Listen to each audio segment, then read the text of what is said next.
हरे कृष्णा दोस्तों जैसा कि हम लोग जानते हैं, भगवान श्री कृष्ण को भगवान विष्णु के 8वें अवतार के रूप में और अपने आप में सर्वोच्च भगवान के रूप में पूजा जाता है। वह करुणा, कोमलता, प्रेम के देवता हैं और भारतीय देवताओं में सबसे लोकप्रिय और व्यापक रूप से पूजनीय हैं। उन्होंने हमें जीवन, प्रेम, खुशी, धर्म, मोक्ष, भक्ति, योग, ध्यान, धर्म, सत्य के बारे में सब कुछ सिखाया है। आइए जानते हैं श्री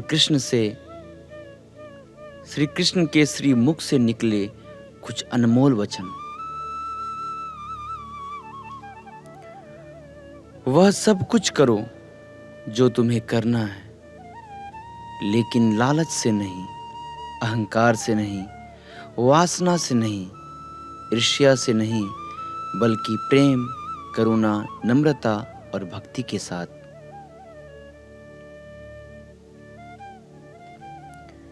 नरक के 3 द्वार हैं, काम, क्रोध और लोभ। जो व्यक्ति कामी प्रवृत्ति का होता है, जिसके मन में लोभ होता है और जो अत्यधिक क्रोधी स्वभाव का होता है, उसके लिए नरक के द्वार सदैव खुले होते हैं।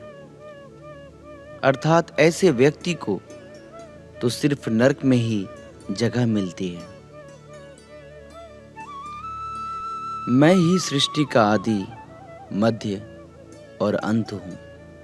भगवान श्री कृष्ण कहते हैं, इस सृष्टि के पालनहार मैं ही हूँ। मैं ही संसार की शुरुआत में था और मध्य और अंत में भी रहूंगा। जो आप चाहते हैं उसके लिए नहीं लड़ते हैं, तो जो खोया उसके लिए मत रो। मनुष्य सब कुछ चाहता है, पर सब कुछ उसे हासिल नहीं हो पाता। आपको जो नहीं मिला उसके लिए पश्चाताप मत करो, और जो आपसे खो गया, जो आपसे अलग हो गया, उसके लिए निराश भी मत हो।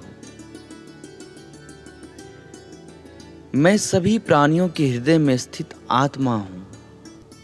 मैं सभी प्राणियों का आदि, मध्य और अंत भी हूँ। हर व्यक्ति श्री कृष्ण से जुड़ा है और श्री कृष्ण हर व्यक्ति से जुड़े हैं। वही हमारे आदि, मध्य और अंत हैं। ठंड या गर्मी, सुख या दर्द का अनुभव करें। ये अनुभव क्षणभंगुर हैं। वे आते हैं और जाते हैं। उन्हें धैर्यपूर्वक सहन करें। समय एक सा नहीं रहता।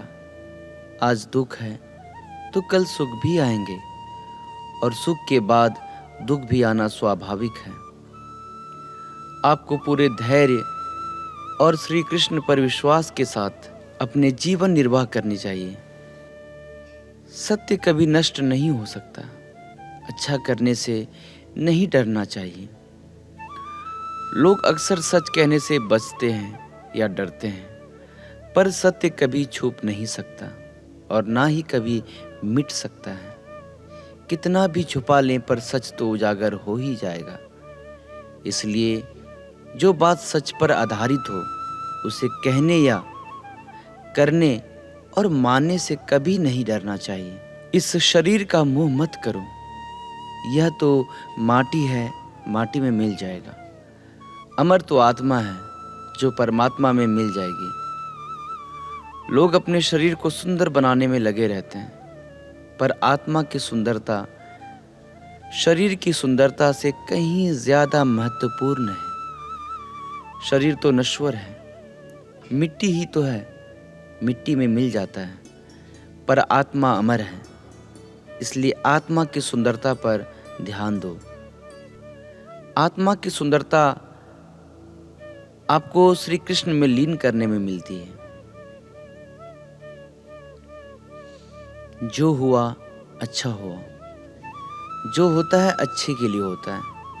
कभी कभी विपरीत परिस्थितियां हमारी वर्तमान स्थिति को अच्छा करने के लिए आती है।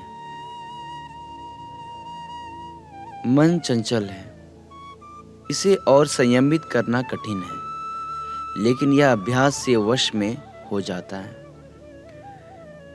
मन चंचल होता है, यह इधर उधर भागता है और किसी भी कार्य की एकाग्रता का दुश्मन है। लेकिन यदि यह व्यक्ति के वश में हो जाए तो इससे अच्छा कोई मित्र नहीं है। मन को एकाग्र करना जरूरी है, बस थोड़े से प्रयास और अभ्यास की जरूरत है।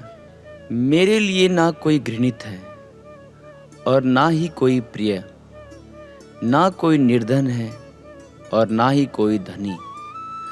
बस जो भक्ति भाव के साथ मुझे याद करते हैं, मैं उनका हूं और वो मेरे।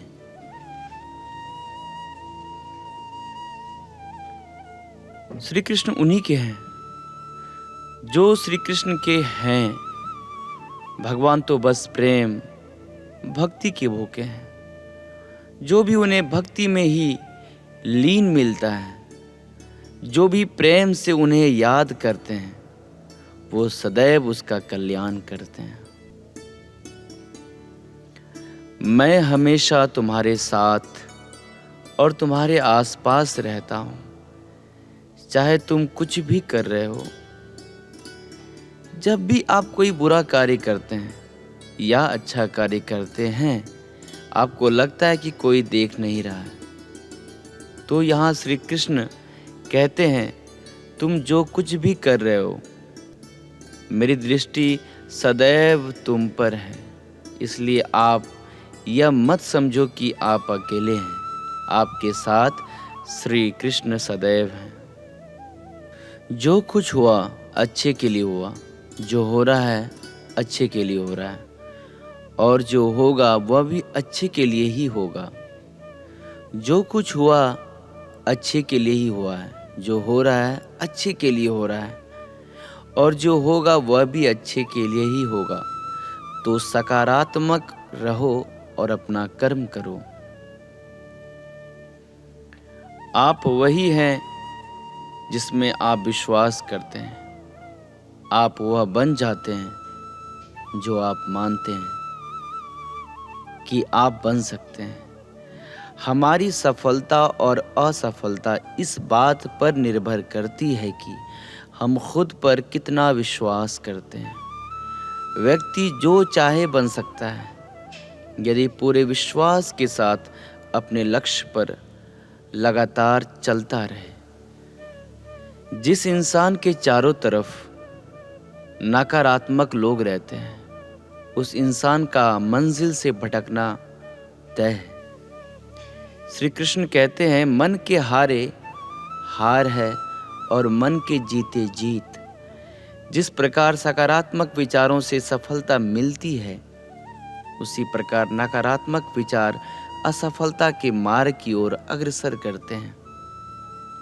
क्योंकि जैसा हम सोचते हैं वैसे ही हम बन जाते हैं, और अपने विचारों के माध्यम से ही नकारात्मक और सकारात्मक परिणाम मिलते हैं। अपने अनिवार्य कर्तव्य का पालन करें, क्योंकि क्रिया वास्तव में निष्क्रियता से बेहतर है। मनुष्य ही एक ऐसा प्राणी है जो कर्म करता है, इसलिए कर्म करना प्रत्येक व्यक्ति का धर्म भी है। कर्म करने वाला व्यक्ति कर्मवीर कहलाता है। इसलिए कार्य करते रहना खाली बैठे रहने से हमेशा बेहतर होता है। जहां भी सभी मनुष्यों के स्वामी कृष्ण हैं और जहां अर्जुन सर्वोच्च धनुधर हैं, वहां भी निश्चित रूप से ऐश्वर्य, विजय, असाधारण शक्ति और नैतिकता होगी। श्री कृष्ण विष्णु जी के 8वें अवतार, जगत के पालनहार और धनुर्धनों में श्रेष्ठ अर्जुन जहाँ होते हैं, वहाँ निश्चित ही विजय, असाधारण शक्ति और नैतिकता होती है। समय हमेशा चलता रहता है, कभी रुकता नहीं। यदि आज बुरा समय है तो कल अच्छा होगा। इसलिए आप बिना किसी स्वार्थ के सिर्फ कर्म कीजिए, फल समय खुद देगा। ना तो समय रुकता है और ना ही एक सा रहता है। बुरा समय हो या अच्छा समय, बदलता ज़रूर है। आज बुरा है तो कल अच्छा, और अच्छा है तो बुरा समय ज़रूर आएगा। सुख के बाद दुख और दुख के बाद सुख आते जाते रहते हैं। इसलिए इस पर हमारा कोई वश नहीं है, लेकिन कर्म पर हमारा वश जरूर है। आप सिर्फ कर्म करिए, फल की चिंता किए बगैर समय आने पर फल जरूर मिलेगा। जो अहंकार से मोहित हो जाता है वह सोचता है मैं करता हूँ। जो अज्ञानी व्यक्ति होता है वो यह गलतफहमी पाल लेता है कि मैं करता हूँ, सभी कार्य मेरे द्वारा ही किए जा रहे हैं। ऐसा ज्ञान उसमें अहंकार घर कर लेता है। परंतु इस सृष्टि में जो भी हो रहा है वो तो प्रकृति द्वारा किए जा रहे हैं। अज्ञानता के कारण व्यक्ति में जो मैं का अहंकार जन्म ले लेता है तो उसका पतन होना निश्चित है। मैं किसी का भाग्य निर्माण नहीं करता, हर व्यक्ति अपना भाग स्वयं बनाता है। श्री कृष्ण कहते हैं वो किसी के भी भाग्य के निर्माता नहीं है, व्यक्ति खुद ही अपना भाग्य लिखता है। आप जैसा बीज बोएंगे आप वैसी ही फसल काटेंगे। आप जैसा कर्म करेंगे आपको वैसे ही परिणाम मिलेंगे। यदि विद्यार्थी मन लगाकर पढ़ाई करेंगे तो परीक्षा में सफल होंगे। इसलिए हर व्यक्ति का भाग्य तभी बदलेगा जब वो ऐसे कर्म करेगा। पृथ्वी, जल, अग्नि, वायु, आकाश, मन, बुद्धि और अहंकार, ये मेरी प्रकृति के 8 विभाग हैं। जो कुछ भी है वो वर्तमान में है, जो बीत गया है वो नहीं आएगा, और जो आने वाला है उसकी चिंता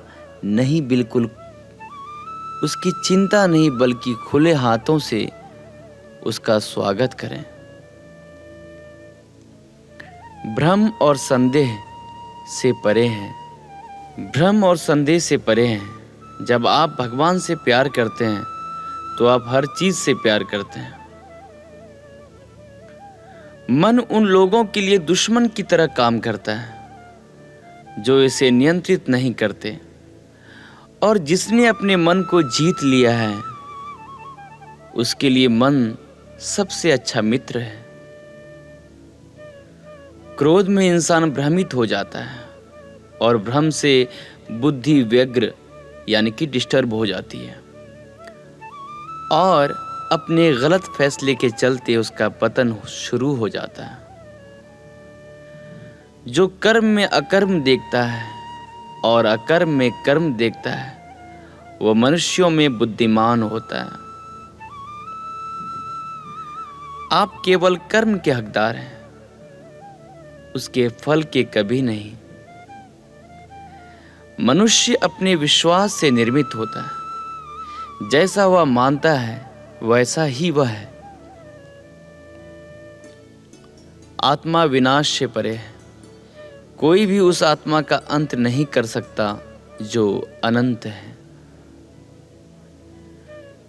खुशी मन की एक ही अवस्था है जिसका बाहरी दुनिया से कोई लेना देना नहीं है। यांत्रिक अभ्यास से बेहतर ज्ञान है, ज्ञान से बेहतर ध्यान है। कोई भी व्यक्ति जो अच्छा काम करता है उसका कभी भी बुरा अंत नहीं होगा, चाहे यहाँ या आने वाले संसार में।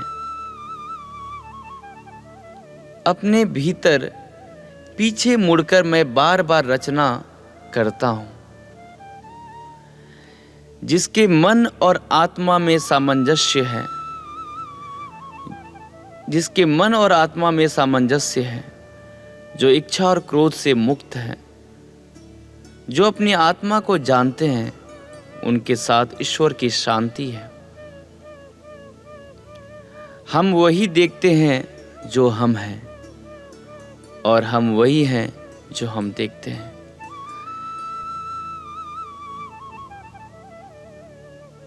बुरे कर्म करने नहीं पड़ते, हो जाते हैं, और अच्छे कर्म होते नहीं, करने पड़ते हैं। क्या गया है तुम्हारा जो तुम रोते हो? तुम इस संसार में क्या लाए हो जो तुमने खो दिया? तुमने क्या पैदा किया जो खो दिया?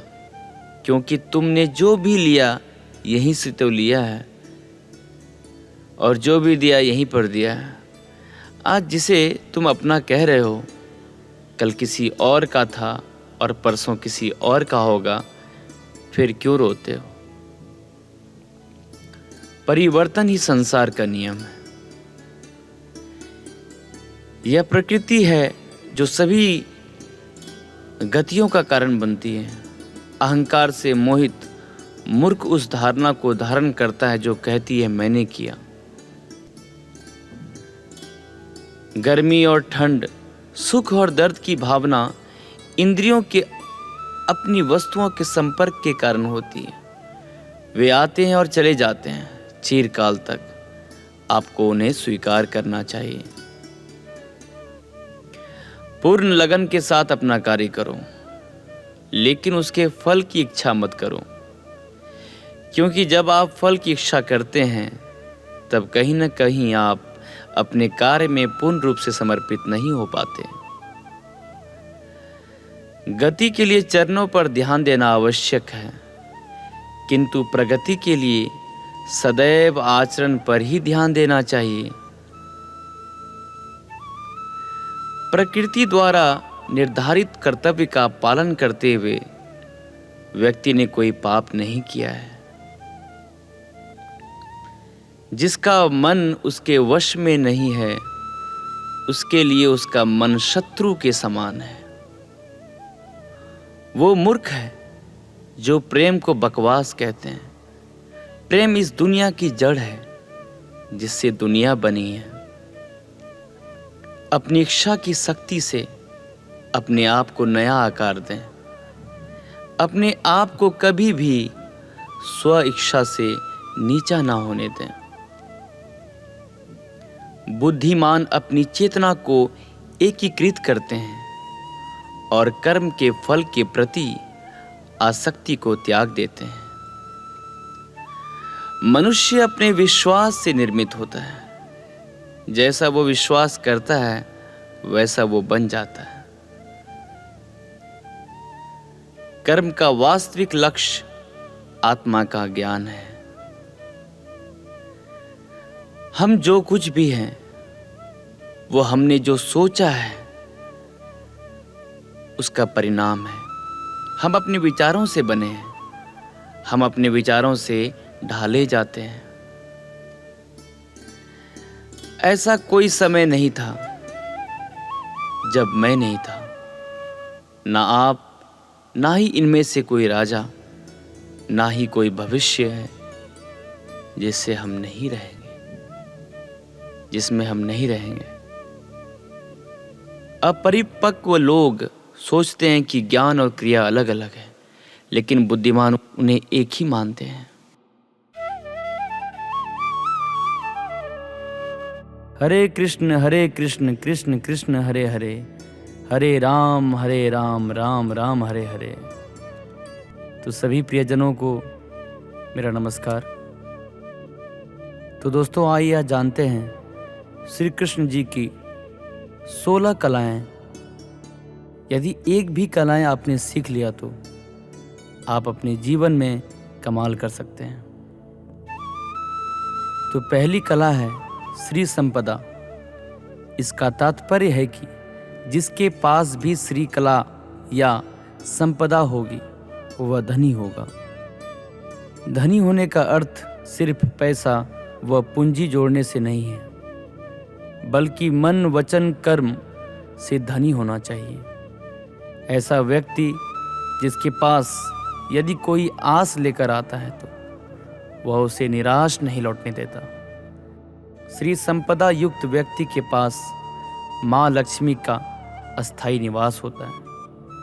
इस कला से संपन्न व्यक्ति समृद्धशाली जीवन यापन करता है। दूसरी कला है भू संपदा।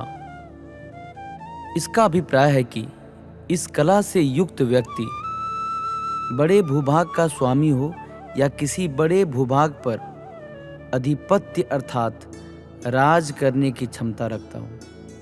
इस गुण वाले व्यक्ति को भू कला से संपन्न माना जाता है।